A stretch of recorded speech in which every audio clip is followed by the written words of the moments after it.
Alrighty, here we go. Hey, how's it going, everybody? Welcome to another episode of Zoobox Goes to the Movies. I'm your host, Shaun, and I'm here with my always faithful co-host, Dan. Say hello, Dan. What's going on, boys? Dan's really hunkered in right now. He's gotten very comfortable. Listen, my radiculopathy is just acting up. It's off the chain right now. It's off the chain. Off the charts. He's literally laying down on his couch. High energy. I'm here. I'm here. I'm not dead yet. He's just trying to stave off the Wu flu. I don't know. I'm a little concerned. He's got some signs of being sick. Yeah, dude. I'm ready to rock and roll. That's what I'm here to do. I'm ready to die. I'm ready for it. So we got a super exciting episode for you guys this week. We're going to be talking 1917, the new Sam Mendes directed film. It's takes place during the First World War, and it is about two soldiers trying to make their way through treacherous territory to get a message to another company before they make kind of a big mistake before they fall into a big trap. And it's kind of got a gimmick to it. It's all made to look like one continuous shot. That's kind of the thing that's been celebrated about the movie. That's why they're like, cinema is not dead. Go out to the theater and see this movie on the biggest screen possible because of, it would be it's more of like a cinematic experience, I guess, than anything else. So yeah, we're just going to get started. We're going to talk about it a little bit broadly, and then maybe we'll get into some spoilers. Although I don't know if there's tons that we really need to get into spoiler territory on this one, but there's nothing that's going to be outside the realm of normal for a war movie. Yeah, it's pretty standard war stuff. So Dan, let's hear your thoughts. What were your thoughts on Sam Mendes' 1917? I think he really came back to form in this film. As far as if he also directed American Beauty, if I recall. American Beauty, Road to Perdition, Road to Skyfall, Perdition, Spectre. Yeah, he's which we all know that. Yeah, the James Bond is okay, but no, this is really good, man. I enjoyed it. I think the acting was great. Like the cinematography is definitely a big standout. Some of the scenes that they have in this movie really play well on each other. There's so many different landscapes and different feelings in each area. I don't know, the cinematography was just great.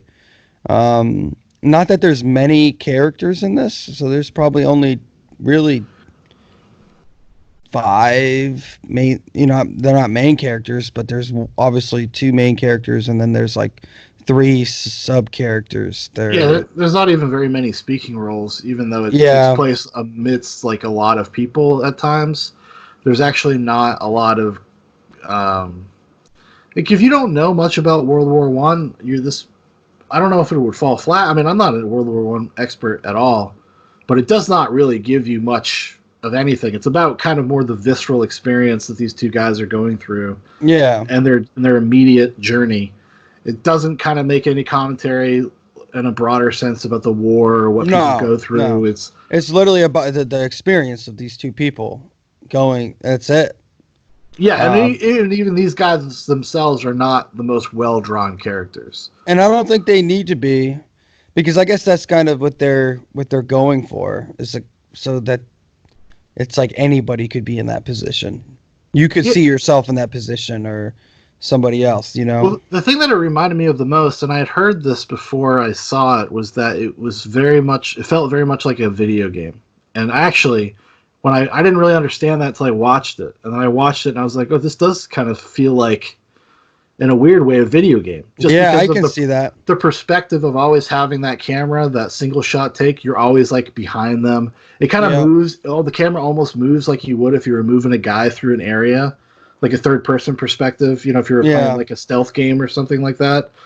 And also the fact that it's kind of punctuated by so you got these two guys, and then there was basically like 4 major set pieces, 4 major areas they kind of go to throughout and each one is punctuated by like a big famous British actor. each like individual Yeah. scene, like a big famous British actor that you know will show up to kind of give, I don't know, kind of Context. like send you further along your mission. You know, he kind of Yeah, gives you a little bit some yeah. details, like be like, okay, soldier, now head out.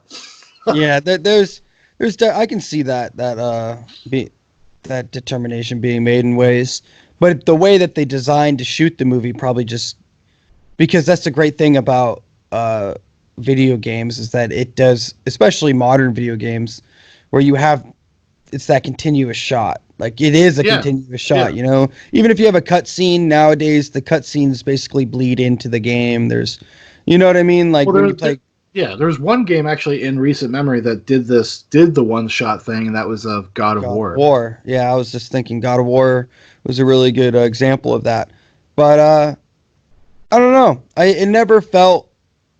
I guess I just didn't think of that when I watched it, but I Because can see the comparison. for me, I definitely enjoyed it. Like I enjoyed my time with the movie, but I don't know how memorable I thought it was, and at times I was even a little frustrated with the single shot design, just because I was like, oh, this might be more effective if it was just like a real regular movie. Sometimes, like especially there's a scene that comes to mind when he's in a truck and the truck gets stuck in the mud and he's with all these other soldiers. He's just like they're hitching a ride. And I was like, this kind of breaks it a little bit because it almost draws attention to itself too much that it is like a single shot. Because there's other times you won't even notice. You won't notice in a good way. It's not distracting. Well, the movie's designed to look like a single shot. It's not actually a single shot, though. Well, obviously, Yeah. It's very obvious where the seams are. Well, there's this. It's called action swiping or something. Basically, Yeah. when they pan a camera from left to right, that's a cut.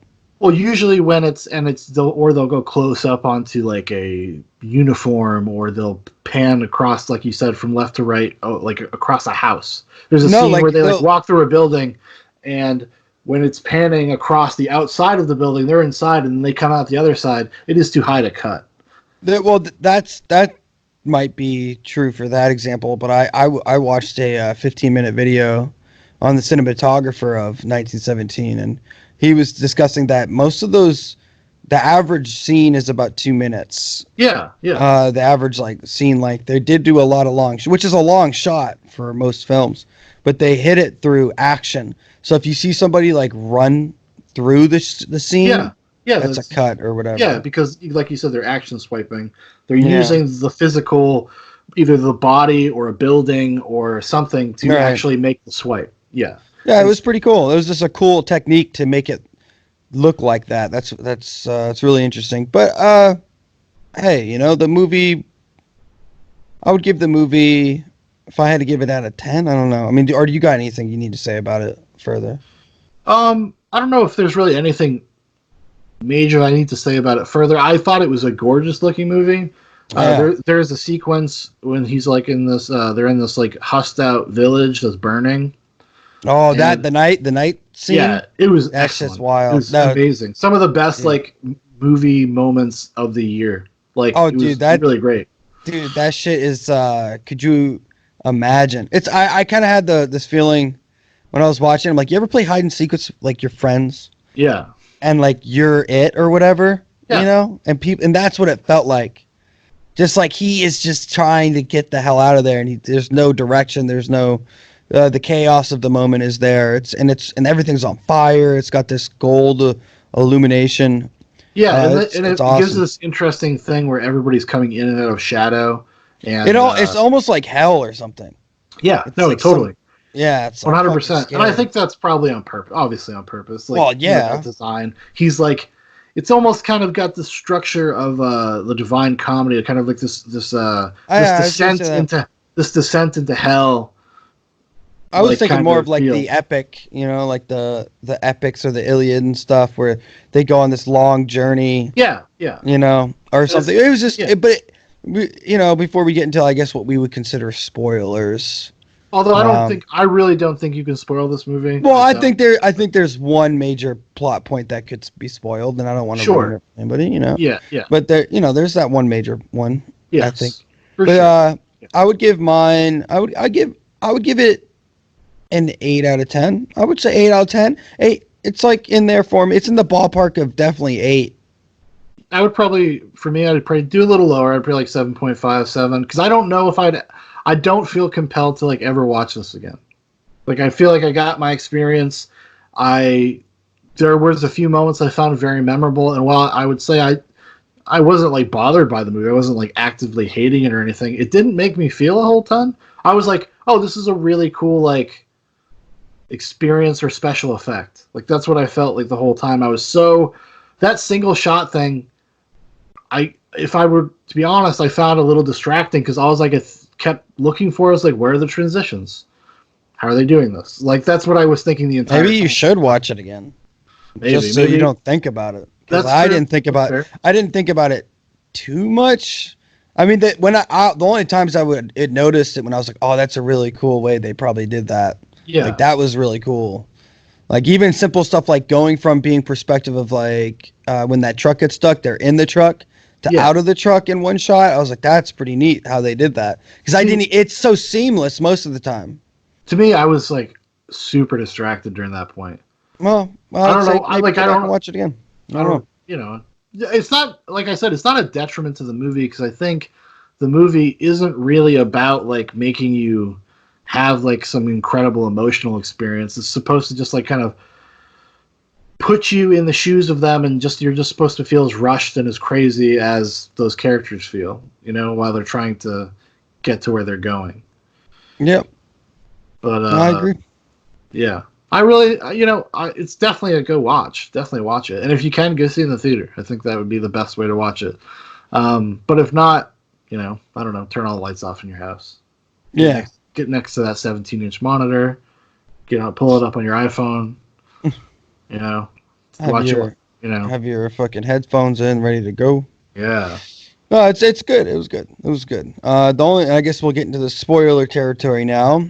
But when I think the scene where the whatever his name, I can't remember the guy's name right now. Yeah, I can't remember either of them, honestly. Well, because they don't really say it too often. I think it's like Gregory or some shit. I don't fuck. They just it's not a movie like that. Yeah, there's not a lot of character building here. No.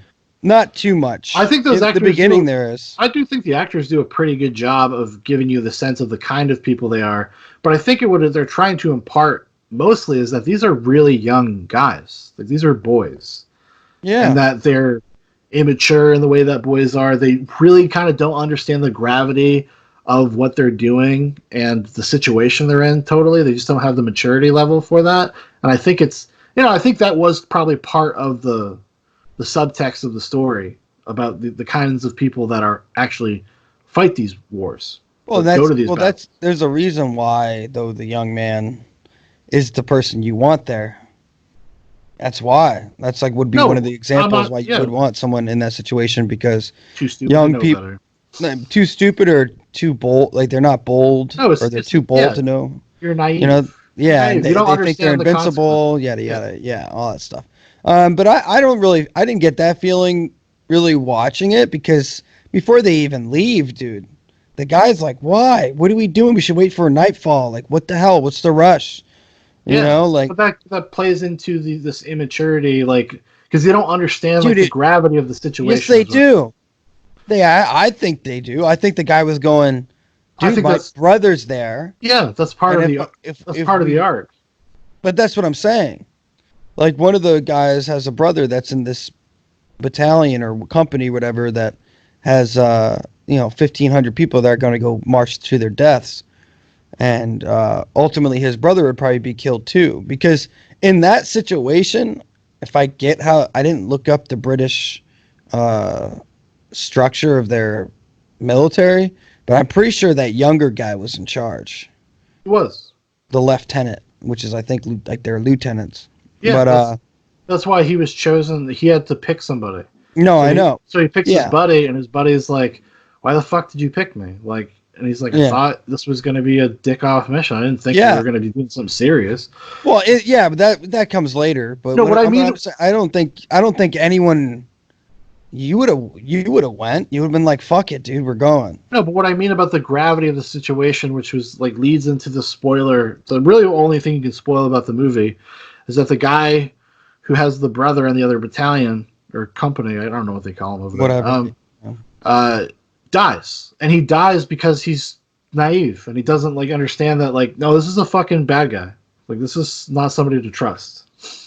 Well, I mean, that's also, I can see that, but that's not like from his perspective. It wasn't naivety, whatever that word is, being naive, or was it him just trying whatever he's been trained? Because if the guy, you're not supposed to shoot people, like you're not supposed to do those things. Oh no, I know that. I'm just saying that they dropped their guard in a way that they probably absolutely, shouldn't. And absolutely. That's what I mean. So that was like it's like a lesson that the character that lives learns, and then he kind of like has to really take that to heart because he changes a little bit after that happens. Not only does he have a sense of loyalty to his friend, that's what it really becomes about.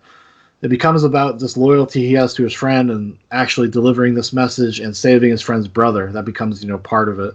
Yeah. And I thought it was the really good part was when he finally makes it.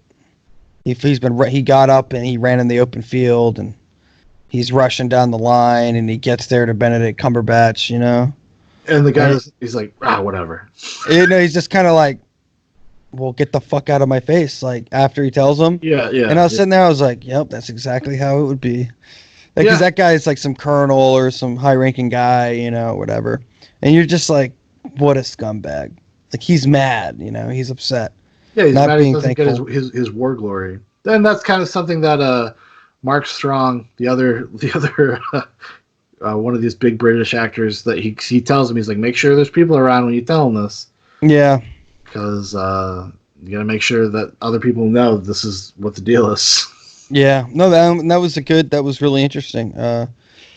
But yeah, I think it was beautifully shot. Is there much to say about this movie besides the fact that?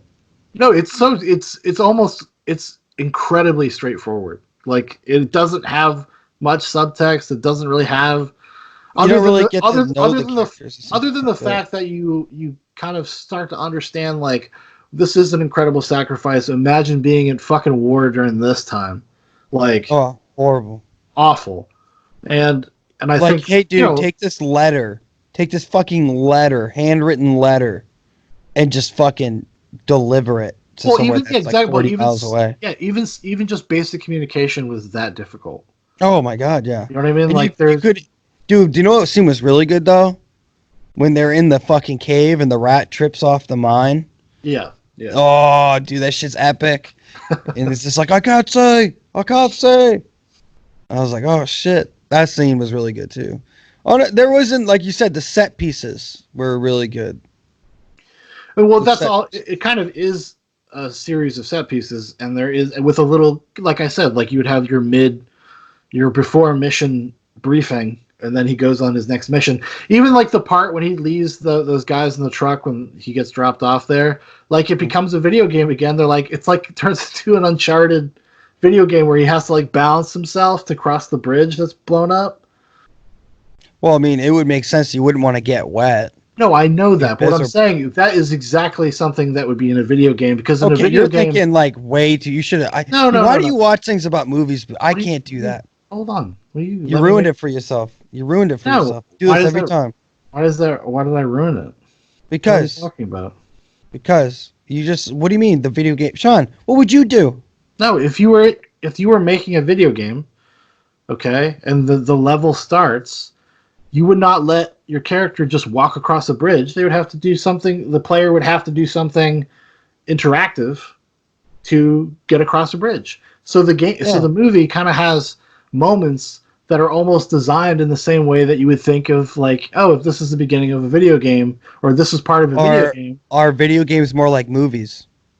Oh, it's like it goes back and forth, but I would say this specifically is totally invoking video games because this is made for teenagers to watch and think about war. I think that's on purpose. Maybe I don't know, because that's what's like a certain generation of person is going to respond to something like this differently than maybe like an older generation of person would. Because I have no idea. there's a certain age demographic that is just kind of accustomed to storytelling this way because you play video games. I mean, that's like the main mode of media for a certain age. I guess so. The movie's Kids rated R, isn't it? Yeah, it is. But I mean, dude, Well, that's what I saw plenty of rated R movies. Yeah, but I'm saying obviously it's not tailored towards a specific group of people. I don't know. I have no idea. I don't get the video game vibe. That I see what you're saying, but to me, it's just like from a tactical standpoint, my brain can't turn off that. Like, yeah, I wouldn't want to be wet when I know I got to go through the night. No, but nobody miserable. Nobody says that they would have to be wet. I'm saying it's an obstacle that's put in front of somebody. No, I hear you. You would put an obstacle in front of a video game. Yeah, I 100% understand. Yeah. I just don't know why. I don't know. I don't find it relevant, honestly. You don't. I don't. No, I just think like I don't find it. It's not. It just doesn't compute to me. Like the video game angle is like anything could be a video game. Like anything in a movie. Any movie. Because you're talking. This is I'm saying specifically the way. Not like 80% of the time, you are behind the character and you're looking over his shoulder. Sure, because it's very much like one shot. I know that. That's what I'm saying. There's a knock-on effect to that creates the same kind of visual symmetry that you feel when you're playing a video game. That's fine. So are you saying Sam Mendes, the director, said that he wanted to make it meant to make it like a video game? I don't know if he intended that. I'm saying that is what happened. No, that's what happened for you. It didn't happen for me. I can see the comparison. But that's what I'm saying. Like I think, from an artistic point of view, it was an interesting way to go about it. But no, but I wouldn't discount that there is. I'm not even saying that it wasn't intentional. Because I think it would be a smart thing to make a movie like this that appeals to a certain demographic in a way that they're going to understand more than an older demographic. Like this is meant for. It could just be a happy accident. It could be a happy accident. It could be intentional. Like I could have been just like, oh, this is a cool thing to do. I mean, he did the very similar thing in the opening scene for Spectre. It's like almost 20 minutes long of just, it's made to look like a single shot of James Bond walking through the Day of the Dead thing in Mexico. So I know that he just kind of dug doing that. And I feel like he's like, oh, what if we made it a whole movie like that? Yeah, I guess so. But yeah, I would say go check it out. Go give it a watch. That's my vote. Yeah, me too. I think it's definitely worth going to see. Just like to reiterate, it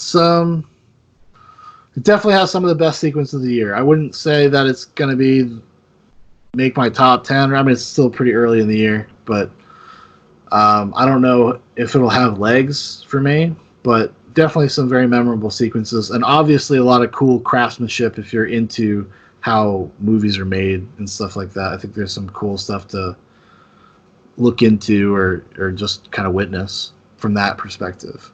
Absolutely. So the next movie we're going to be talking about the new Adam Sandler movie, Uncut Gems, which I guess it's not really an Adam Sandler movie. It's a movie starring Adam Sandler. This is not a typical Adam Sandler vehicle. It's directed by the Safdie Brothers, and their previous directorial efforts have been Good Time, Heaven Knows What, and there's a few other random ones. And what they're kind of known for is hyperactive, in the moment, kind of almost docudrama style shooting. Like making you feel like the immediate urgency of what is going on, and they have kind of this trend of characters that kind of just do stupid things constantly. But they're good enough, or they're smart enough writers to make it feel like that character would actually do that, even though it's stupid, and that kind of creates an anxiety for the viewer to watch somebody just do something stupid things over and over again. But I was really curious about what Dan would think of this movie. I was kind of curious. And you have not seen any of their other movies, right? Not that I can think of. You didn't? No, I didn't. The what? You didn't see the Robert Pattinson one, the Good Time? No, fuck that guy. No, okay. I thought it was really good. I enjoyed it. I enjoyed it a lot. I think before we get into spoilers, so it was really good, man. Go check it out. I would give this like an 8 out of 10 too. It wasn't. Adam Sandler's really good. I like Adam Sandler in it. It's pretty funny. Has some good funny moments. Yeah, it's definitely a comedy. A dark comedy, absolutely. Yeah. Definitely a comedy of errors. Well, I like they can play some of this series. It gets pretty serious sometimes, and you're just like, oh fuck. But I think Adam Sandler was the perfect guy to play this role. Seemed like he did a really good job, and it just sucks that Adam Sandler can act, like it, and then you watch some of his fucking movies, and you're like, and it's because he gets paid. Yeah, but he doesn't give a fuck. I would say even in the movies that are bad, like Adam Sandler himself is not usually bad. Adam Sandler just doesn't give a fuck. He just has like I think he's just what Have he you thinks seen is what funny was that? is counter to what you or I think are funny. Have you seen I'm Your Boy? Millions You're of My people, Boy? Millions of people love those movies. I don't care. He just developed a way of making movies back in the, and then never progressed. He never did anything different. Like they all feel the same, kind of in a way. After I don't know 2004, 2005, like those are just it's like a formula almost that like Adam Sandler has. And also, I think it's a way for him and his friends to get big paychecks for very low effort. I mean, something like Grown Ups is like a fucking $80 million movie. Why the fuck does Grown Ups cost $80 million to make? Because of everyone who's in it. Exactly. And then they all go on vacation for the summer. And get fucking high and drunk and hang out with their families. Yeah. Good time. That's sick. I really like this movie a lot. I thought it's probably the best the Safdie Brothers have done thus far. The most coherent movie they've made so far. I didn't really get super stressed out or anything. I think people kind of overstate that, like how anxiety-inducing it makes you. But I didn't get that. I do get the tension that's there though, because from frame one, like Adam Sandler is doing things that you're like, why are you doing this? Like from the beginning of the movie, you're like, why are you doing this? Yeah. But as you discover his character, it makes sense. That character would do that. He would do that. He's just that kind of person. Yeah. He's So I really liked it. I thought the performances were great. I think Adam Sandler is really strong in it. I think it's really good. It was fun. It's fun to watch Adam Sandler do different things. So there is kind of a novelty in just the fact that Adam Sandler is doing a more serious role. So it kind of does a lot of work for him because you're like, oh, good for you, Adam. Awesome. Yeah. You can do this, buddy. You want him to succeed, which I think also helps for the character too. You want Adam Sandler to do a good job acting because Adam Sandler, I feel like the general feeling of Adam Sandler is like, oh, he's probably a nice guy. So you're rooting for him as a person, and you kind of end up rooting for the character, even though the character is a complete piece of shit, pretty much. Oh yeah, big time. Pretty much kind of a degenerate gambler, and just a kind of a bad. I mean, I don't know if a bad person is. I wouldn't say he's a bad person. I don't think the movie is trying to make any kind of moral statement about the type of person that he is, but he's obviously he's a little shady, little unreliable. He's unethical. A little unethical, yeah. He's willing to get his hands dirty to make a buck. He's willing to do it. He's willing to he's willing to take other people's money to try to make himself a buck, yes. Yeah, it's sick. It's so sick. Yeah, this is the one I guess we'll get into some spoiler talk about this one. I don't know what you said you got any thoughts? Thank God they killed him. Thank God they killed him. I was so happy when that happened. When they fucking shot Adam Sandler in the face, I was like, yes, that's something I wasn't expecting. I really was. No, I wasn't expecting him just to get popped like that so quick. In hindsight, did you think it made sense though? Well, it does make sense. No, that's what I'm saying. In hindsight, even though because I had the same thing where I was like, holy shit, they just got shot in the face. And then I was like, yeah, that makes sense. I was a little... Especially because that dude's telling him the whole movie, I'm going to fucking kill you. Well, no, but that's the fucking thing about this whole... With the fuck, it's like his sister, so it was like his... his uncle-in-law or something like that. His uncle-in-law, his brother-in-law. I think it's his brother-in-law. But actually that's one of the best parts of the movies when that fucking New England women. I don't know. Like I know it's New York, but that nasally, they really nailed it. Like when they're at the party, like the family reunion or whatever, the family get together, and all the women, the Jewish American princess vibe. She puts the fucking oh my god, just screaming. I was like, yeah, I fucking know that. Actually, you know who that the woman who plays his wife is? Yeah, I know, Elsa Sean. Frozen. I know, Sean. Oh, I'm an adult. I'm an adult. Okay, I have seen these movies. No, I've seen her sing live or whatever on one of the late night shows. I think she sang. Oh, okay. She sang live on one of those things. But no, but I think the arc of just completely killing him and just like ending it, good. He kind of deserved it. He was an idiot. He's an idiot.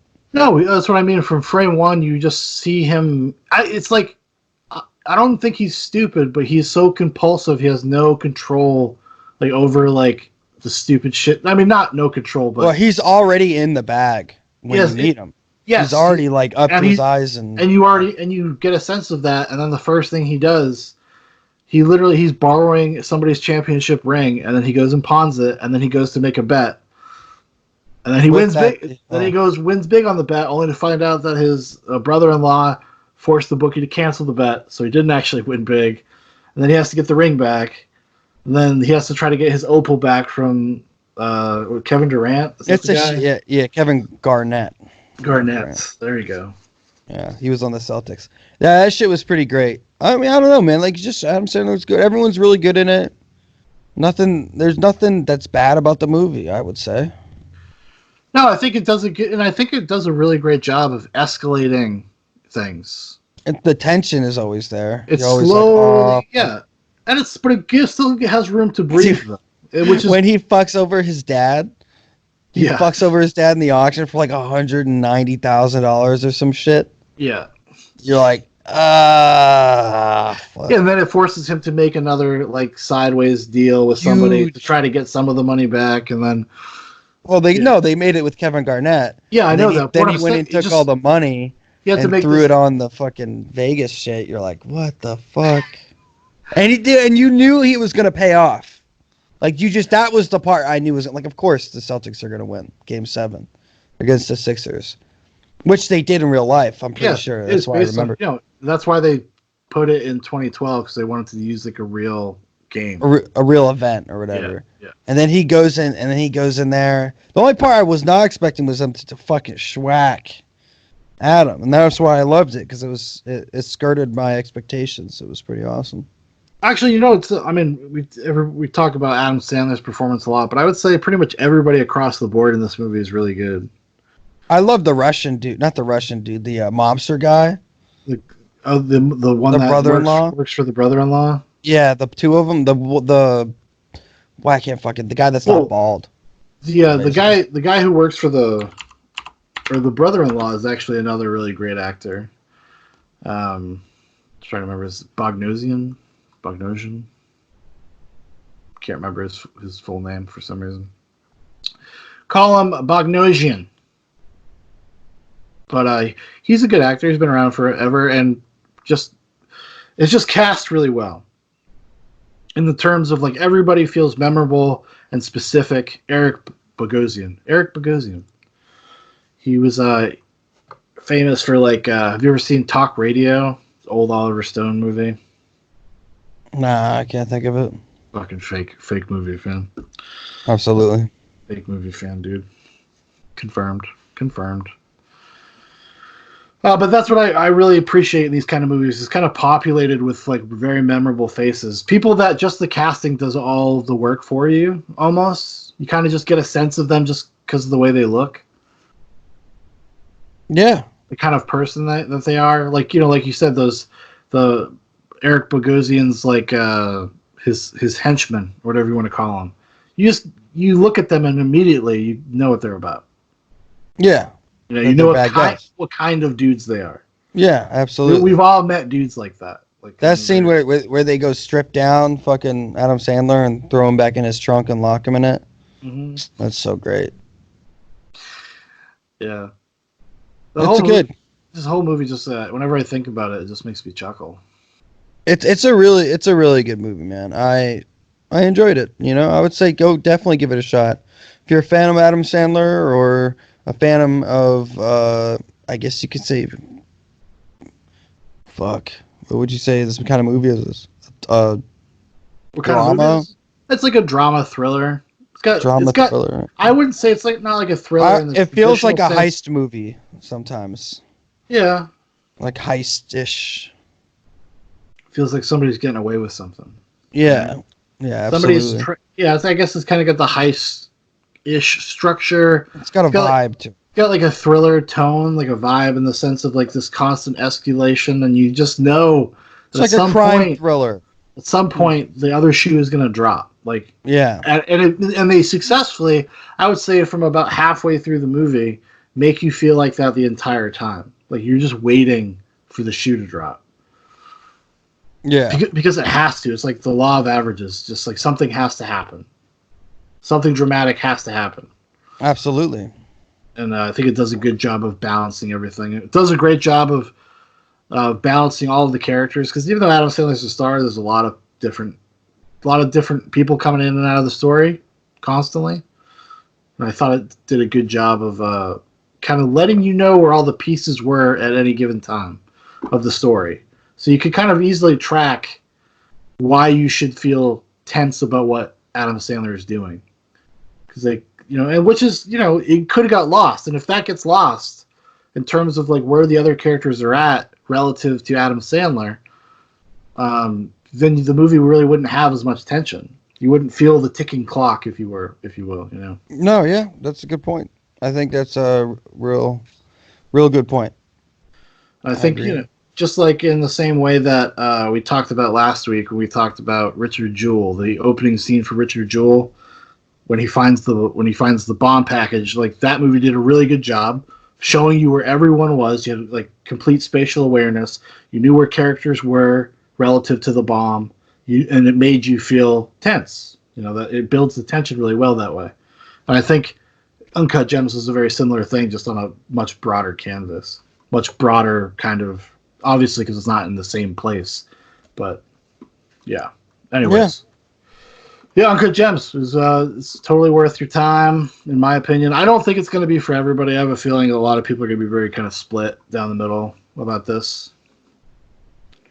I thought it got really good reviews from what I heard. It did get good reviews, I think, but I don't think it did very well with just people, general audiences, because people see Adam Sandler and they go see a movie, and then you're like, this is not an Adam Sandler movie. I mean, if people don't do research before they go see a movie, that's not my fucking problem. That's the way I would look at it.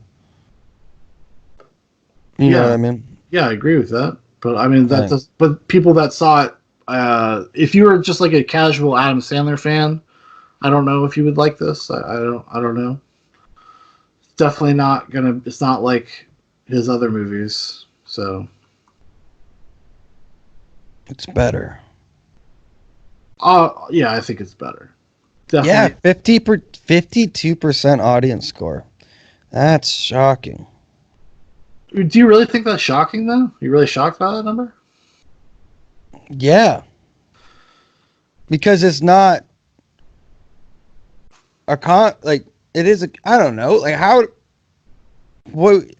don't know. Like, I don't even have a good response, because 52% of people say that this movie is not very good or whatever. That's kind of wild. Well, because I don't think it's not a conventional movie, and it's not for a general audience is probably going to bounce off this kind of hard. They might be bored. They might be confused. That fucking girlfriend chick is pretty attractive. Ooh, my God. Dan's like, I would sext her all the time from a closet. Oh, yeah. Whatever she wanted. Yeah, that's actually another moment that was really great in the movie. It kind of just underlines Adam Sandler's type of person that he is. He can't just do anything easy. He always has to add this extra layer of complexity onto it. No, absolutely. Well, I say go check it out. That's what I say. Yeah, I agree. Go give it a watch. All right, everybody, that's going to do it for this episode of Zbox Goes to the Movies. We appreciate you listening, and we'll talk to you next week.